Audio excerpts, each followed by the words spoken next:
The Punjab government has decided to vigorously carry out the upcoming anti-polio campaign in November in view of a possible hiatus in the drive due to threat of COVID-19. The health authorities have set a target of immunizing about 20 million children up to the age of 5 years during November's campaign.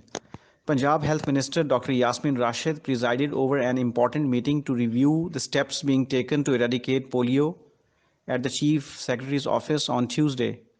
Chief Secretary Punjab Jawad Rafiq Malik, Secretary Primary Health Commissioner, Deputy Commissioner Lahore, and other officers attended the meeting. Speaking at the meeting, the Provincial Health Minister said the number of coronavirus cases are increasing in the province, due to which it may not be possible to continue the anti-polio campaign regularly. He directed that November's campaign be made a success by paying special attention to coverage of missed children. Addressing the meeting, the Chief Secretary said there is a need to work with the national spirit to eradicate polio. He said human resource model and micro plans should be reviewed in vulnerable districts.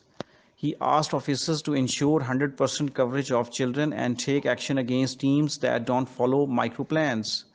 He mentioned that in the presence of poliovirus in environmental samples is a matter of concern. Malik also issued instructions regarding use of information technology for monitoring measures against COVID-19, polio, dengue, and other infectious diseases.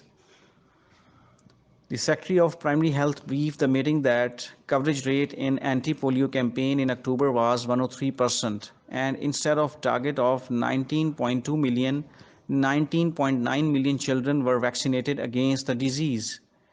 During November campaign, more than 20 million up to age of 5 would be immunized, he concluded.